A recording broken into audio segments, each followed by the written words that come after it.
로마서 12장 2절 너희는 이 세대를 본받지 말고 오직 마음을 새롭게 함으로 변화를 받아. 오늘은 개혁에 대해서 이야기하고자 합니다. 우리 삶 속에는 개혁이라는 말이 생각보다 많이 사용되고 있습니다. 세계사를 공부하면서 종교개혁이라는 말을 들어보았을 것입니다. 종교가 없는 사람들도 종교개혁이라는 말을 알고 있습니다. 왜냐하면 종교개혁은 그저 한 종교적 사건이 아니라 세계 역사 속에서 일어났던 중요한 역사적 사건이기 때문입니다. 또한 특별히 정치에 관심이 없더라도 우리나라에서 화두였던 검찰개혁, 이런 말 뉴스에서 많이 들어보셨을 겁니다. 이 밖에도 의료보험 제도를 개혁해야 한다, 규제개혁을 해야 한다, 의식을 개혁해야 한다는 등 사회 전반적으로 개혁을 원한다는 것을 알 수 있습니다. 자세히는 알지 못해도 뭔가 잘못되어 가고 있거나 잘못되었다고 생각하기 때문에 그것을 고쳐야 한다는 의미라는 것은 누구든 알 수 있습니다. 이 말은 또한 그만큼 사회 전반적으로 잘못되어 있고 그것을 고쳐야 한다는 것을 전제로 하고 있습니다. 그렇다면 개혁이라는 것은 무엇일까요? 사전적인 의미로 개혁은 제도나 기구 따위를 새롭게 뜯어 고친다, 이런 의미가 있습니다. 잘못된 것이 있거나 문제가 있을 경우 그것을 새롭게 뜯어 고치는 것을 말합니다.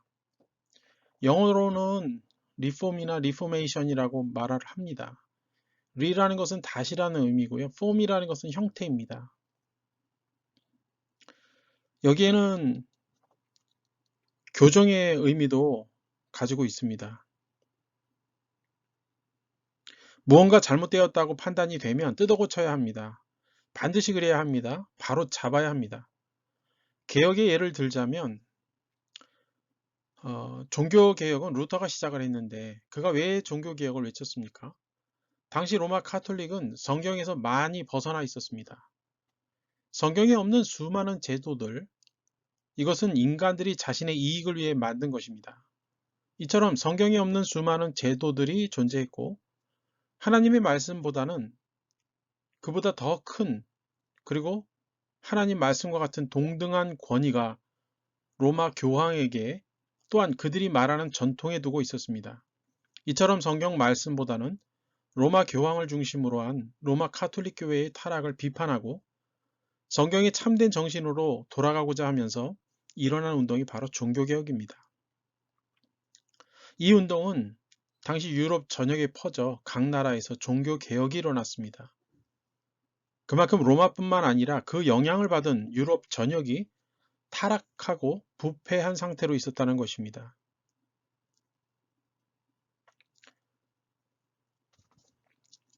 이처럼 개혁이 필요한 이유는요, 인간은 타락하고 부패한 존재이기 때문에 그렇습니다. 인간이 타락하고 부패했다라는 의미는 인간은 이기적인 존재요, 자기중심적인 존재라는 겁니다. 오늘날의 사회에서 내가 세상에서 제일 중요하다, 이런 생각이 지배적인 건 분명합니다. 물론 우리가 중요하죠. 내가 없는 세상이 어떤 의미가 있겠어요. 그러나 인간은 지극히 자기중심적이고 개인주의적이라는 것입니다. 그것이 문제가 된다는 것이죠. 나를 사랑하고 나를 중요시 여기는 것은 당연한 일입니다. 그러나 그것 때문에 다른 사람을 희생하고 또 많은 사람을 희생해서 나를 위해서 그렇게 산다는 것은 옳지 못한 일이죠. 그래서 이 사회를 보면 가진 자들, 있는 자들, 이런 자들 중심으로 해서 세상이 돌아간다면 모두가 함께 행복하게 살 수 없다는 것이죠. 물론 100% 모두가 만족하며 사는 세상이 될 수는 없겠지만, 그러나 우리의 이웃도 돌아보고 그리고 모두가 다 누릴 수 있는 그런 사회가 되어야 된다는 것이죠. 그러나 인간은 타락한 본성이 있기 때문에 자기중심적으로 살아가는데 급급합니다. 그래서 이 세상은 선한 것보다는 악한 것이 더 많은 것입니다. 종교개혁의 5대 정신은 오직 성경, 오직 예수, 오직 은혜, 오직 믿음, 오직 하나님께 영광입니다. 다시 말해 당시 중세교회는 대부분 성경 말씀과 바른 신앙으로부터 많이 이탈해 있었습니다. 그래서 이 종교개혁의 5대 정신을 외치는 것은 오직 성경으로 돌아가자, 오직 예수님으로 돌아가자, 오직 은혜이고 오직 믿음이고 오직 하나님께 영광이다. 다시 말해서 이 당시에는 이렇게 오직 성경이 아니었고 오직 예수가 아니었고 오직 은혜가 아니었고 오직 믿음도 아니었고 오직 하나님께 영광도 아니었다는 겁니다. 그래서 이제는 잘못된 길에서 돌아서서 바른 길로 돌아가자는 얘기입니다. 네덜란드 신학자 요도키스 판 로덴슈타인은 어거스틴의 영향을 받아서 이런 말을 했습니다. 교회는 항상 개혁되어야 한다. 여기에서 이 교회, 개혁된 교회는 항상 개혁되어야 한다. 뭐 개혁이 됐다고 해서 그것으로 영원히 가는 것은 아니라는 겁니다. 이 말의 의미는 교회는 개혁된 상태로만 있어서도 안 되고 항상 개혁될 것을 말합니다. 우리가 어떤 법을 고쳤다고 했을 때 그 고친 법 하나 가지고 영원히 가는 건 아니에요. 더 나은, 더 필요로 하는, 더 합리적인 것이 있다면 다시 고쳐야죠. 그런 것처럼 우리가 교회의 어떤 문제, 개혁 한 번 했다고 해서 그것으로만 만족해서는 안 된다는 겁니다. 항상 개혁해야 된다는 말이죠. 이 말을 가장 많이 사용한 것이 바로 칼빈주의자들입니다. 그들은 개혁된 교회는 항상 개혁돼야 한다고 주장하고 있습니다. 현대 신학자들 중에서는 칼바르트나 한스킹도 이 용어를 강조했다고 합니다. 더 쉽게 말하자면 고인물은 썩기 마련입니다. 그렇지 않기 위해서 묵은 것은 흘려보내고 새로운 물을 계속 공급받아야 썩지 않다는 것입니다. 그렇습니다. 아무리 좋은 것이라 해도 개혁하지 않으면 문제가 발생하게 됩니다. 새 차를 사도 폐차할 때까지 그냥 타는 게 아니라 계속해서 고치고 또 고치고 수리해야 망가지지 않고 계속해서 최상의 상태를 유지할 수 있습니다. 사람은 타락한 본성을 지니고 있기 때문에 항상 남보다는 자신을 먼저 생각하고 보호하려 합니다. 그것이 지나쳐서 문제죠. 그리고 모든 것을 자기중심적으로 생각하며 살아갑니다. 오늘날의 시대는 이렇게 사는 것이 당연하다고 생각하고 있죠. 그러나 그렇지 않습니다. 원래 인간은 이기적 존재로 지음받은 것이 아닙니다. 이타적 존재로 지음을 받았습니다. 즉 하나님을 섬기고 그 안에 있을 때에만 진정한 행복을 누리며 살 수 있는 존재라는 것입니다. 그러나 인간은 이기적으로 살겠다고 결정하면서부터 문제가 발생했던 것입니다. 인류 최초 인간이었던 아담과 하와를 보십시오. 그들이 하나님을 섬기며 하나님과 교제하며 살았을 때는 아무 근심 없고 걱정 없고 평화로운 상태였습니다. 그러나 그들이 이제는 이기적으로 살겠다고, 독단적으로 살겠다고 결정하면서 하나님을 섬기는 것을 거부하고 선택한 결과 그들은 죄를 짓게 되고 타락하게 되고 모든 혜택을 잃어버리고 결국 죽어야 하는 존재, 멸망해야 될 존재로 전락하게 되었습니다. 이렇게 된 이유가 무엇입니까? 바로 자기중심적인 사고 때문이었습니다. 하나님 말씀보다는 자기가 좋아하는 것을 행하는데 더 비중을 두고 살았던 것입니다. 인간이 선택한 것에 대한 결과는 멸망뿐입니다. 왜냐하면 인간은 하나님보다 더 나을 수 없기 때문입니다. 어리석기 때문입니다. 또한 연약하기 때문입니다. 그러나 하나님은 완전하신 분으로 우리에게 그 자신의 완전함을 주시기 때문에 하나님 말씀대로 사는 것이야말로 인간이 최고의 행복한 상태로 살아갈 수 있는 것입니다. 그러나 하나님을 떠나 자신의 마음이 원하는 대로 사는 순간 그는 이미 멸망의 길로 접어들고 있는 것입니다. 물고기가 어항을 떠나는 순간 자유를 얻었다고 착각하지만 곧 죽게 된다는 사실을 누구나 알고 있습니다. 이처럼 인간은 하나님의 형상대로 지음받은 존재이기 때문에 결코 하나님을 떠나서는 진정으로 행복하게 살아갈 수 없습니다. 오늘날 우리 신앙을 돌아보면 하나님 말씀에서 떠나 있는 것들이 생각보다 많이 있습니다. 이런 요소들을 하나씩 살펴보면서 우리는 개혁해 나가야 합니다. 그렇지 않으면 교회는 부패하고 타락해서 썩은 냄새만 풍기게 됩니다. 타락한 교회는 정말 안타까움을 지울 수 없습니다. 한때 자신을 돌아보고 성경 말씀의 의미를 파악하기 위해 열심히 성경을 공부했던 때에는 교회가 세상의 빛이었고 소금이었습니다. 불신자라고 해도 신자들을 인정하고 존경하고 참 좋은 사람들이라고 하면서 인정받았었습니다. 그런데 지금은 좋지 못한 소리를 듣고 있죠. 사회의 빛이 아니라 사회의 빚을 지게 하고 악을 행하고 혀들 내둘리는 짓거리를 하며 살아가는 교회들이 많이 있습니다. 과거에는 하나님의 말씀대로 살아가려는 교회가 수없이 많았지만 이제는 정반대로 이상한 교회들이 더 많은 시대가 되었습니다.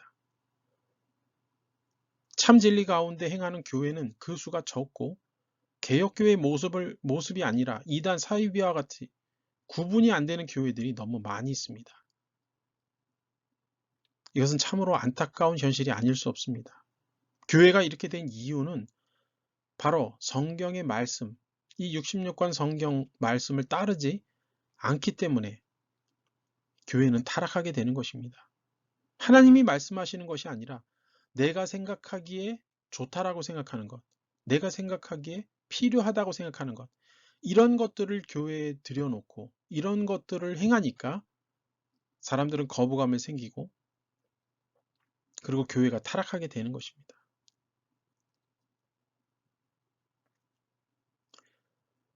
특별히 구원에 대해서 우리가 생각을 해보자면 구원은 하나님의 선물임에도 불구하고 교회 안에는 마치 우리의 행위가 구원의 여부를 결정하는 것 같은 느낌으로 가르치고 설교하고 있습니다. 하나님의 권위보다는 인간의 권위가 더 위에 있음을 볼 수 있습니다. 이런 사상은 알미니안주의로부터 시작을 합니다. 알미니안주의자들은 18세기 합리주의의 경향에 깊은 영향을 받아서 이런 주장을 했던 것입니다. 화란 신학자 알미니우스라는 사람이 개혁파 교육을 받은 후에 구원과 관련된 주제들 중에 하나님의 주권적 은혜에 대한 칼빈주의에 관해서 어떤 의심을 품게 되었습니다. 그들은 칼빈주의 5대 강령에 항의하는 의미로 5개 조항으로 항의를 했습니다. 그 중에 네 번째를 보면 인간은 하나님의 은혜에 저항할 수 있다. 이렇게 주장을 합니다. 이것은 반성경적 사상이고 비복음이고 비성경적 사상이라 할 수 있습니다. 인간이 하나님의 은혜에 저항할 수 있다는 말은 하나님이 인간을 구원하려고 해도 인간이 아니요, 노라고 대답하면 어찌할 도리가 없다는 것입니다. 이것은 정말 난 놓고 기억자를 모르는 것과 같습니다. 구약성경 요나서를 읽어보십시오. 요나서 전부가 4장밖에 안 되는 짧은 성경입니다. 그 내용은 편협하고 왜곡된 정신을 상징하는 요나, 그는 대단한 민족주의자였습니다. 그는 자기 민족의 철천지 원수인 니느웨에 가서 복음을 전하라는 하나님의 말씀이 자신의 생각과 충돌되었습니다. 자신과 자신의 민족의 원수들이 구원받는 것이 싫었습니다. 그래서 하나님의 전령사임에도 불구하고 그 명령을 거부했습니다. 그래서 여기저기 도망다녔죠.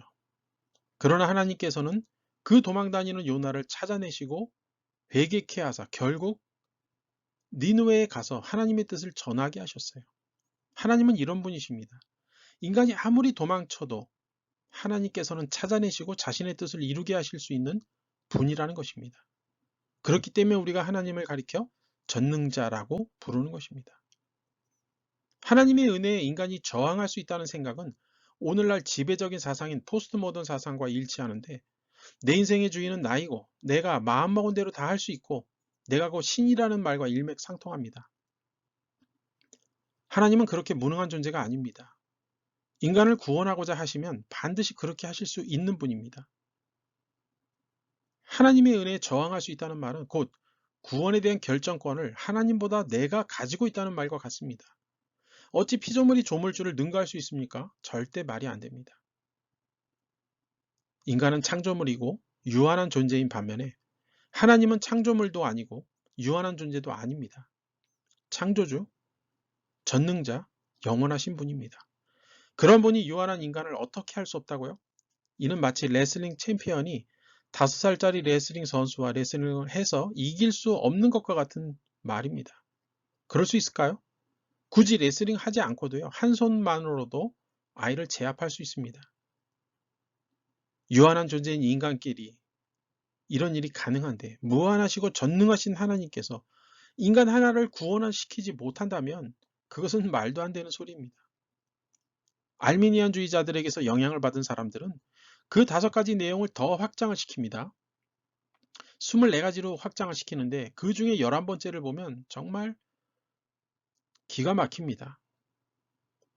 그 11번째는 속죄는 만인을 위해 동등하게 의도된 것이고 그것은 단지 구원을 가능하게 할 뿐이다. 구원은 오직 회개한 신자가 받아들일 때만이 유효하게 된다. 그러니까 하나님은 속죄를 하시는데 그 속죄함을 받아 구원을 받기 위해서는 회개한 신자가 받아들일 때만 유효하고 받아들이지 않으면 무효하다.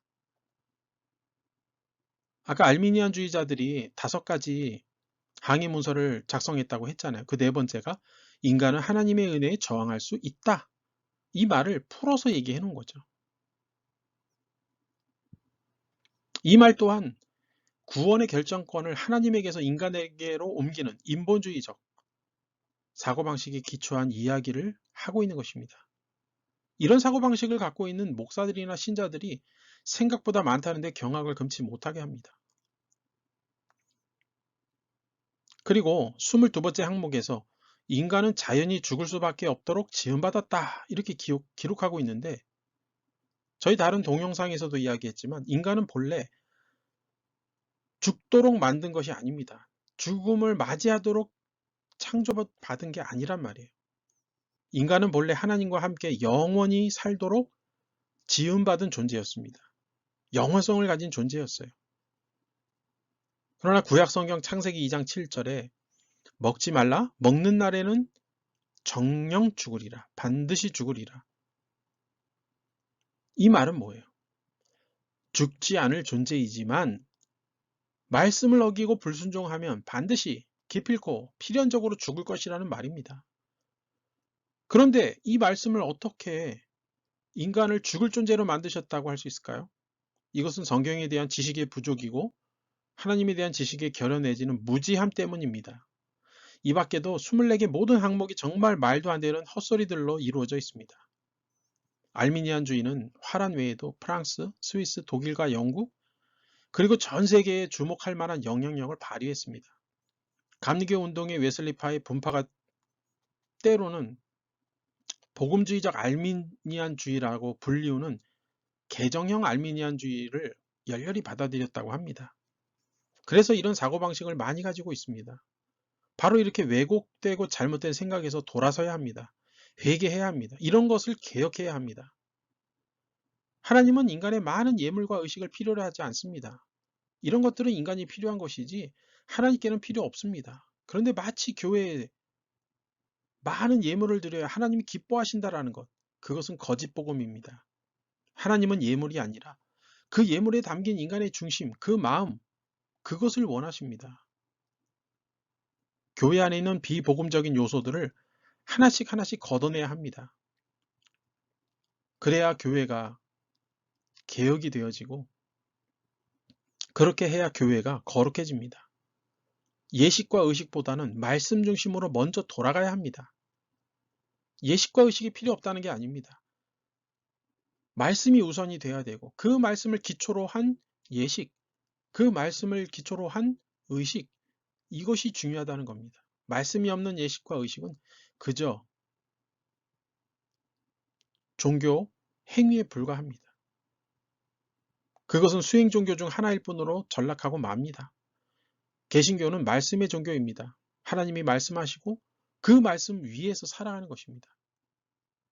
개혁되어지지 않고 타락한 교회는 결국 멸망하게 됩니다. 이것은 앞서 말씀드린 대로 아담과 하와의 타락은 죽음을 가져왔던 것처럼 교회의 타락은 죽음을 맞이하게 됩니다. 그 죽음은 육신적인 죽음과 더불어서 요한계시록 20장에서 말씀하고 있는 둘째 사망, 즉 영원한 죽음, 멸망을 가리키고 있습니다. 오늘 우리가 읽은 이 로마서 12장 2절 말씀처럼 너희는 이 세대를 본받지 말고 오직 마음을 새롭게 함으로 변화를 받으라. 오직 마음을 새롭게 함으로.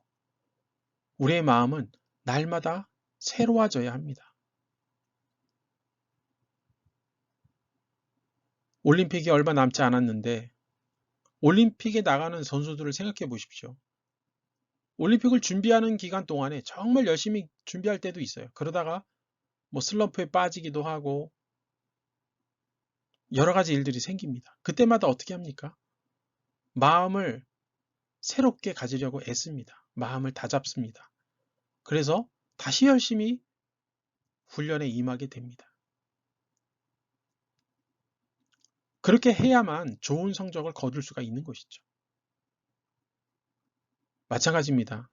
우리가 한 번 열심히 했다고 해서 그냥 끝내는 게 아니라 계속해서 그 상태를 유지하고 최상의 상태를 유지하기 위해서는 계속해서 자신을 채찍질하고 그리고 흔들리지 않고 한 곳만 바라보고 나아갈 수 있는 그러한 노력이 필요합니다. 그것이 우리 신자들에게는 오직 마음을 새롭게 하는 것입니다. 날마다 주의 말씀으로 인해서 깨달음을 얻고 주의 말씀으로 인해서 은혜를 얻어서 더욱더 하나님 앞에 가까이 나아가고자 할 때 그때 우리에게 묻어있는 이 세상의 악한 풍습, 그런 습관들, 이런 것들이 다 사라지고 오직 하나님이 기뻐하시는 모습으로 점점 나아지게 될 줄 믿습니다. 그러므로 개혁된 교회는 항상 개혁되어야 하는 것처럼 개혁됐다고 해서 거기서 멈추는 게 아니라 끊임없이 주님이 이 땅에 재림하실 때까지 교회는 항상 개혁되어져야 된다는 것을 기억하면서 늘 우리 자신을 돌아보면서 더욱더 예수님을 닮아가고 주님을 닮아가기에 노력하는 저와 여러분 되기를 간절히 바랍니다. 감사합니다.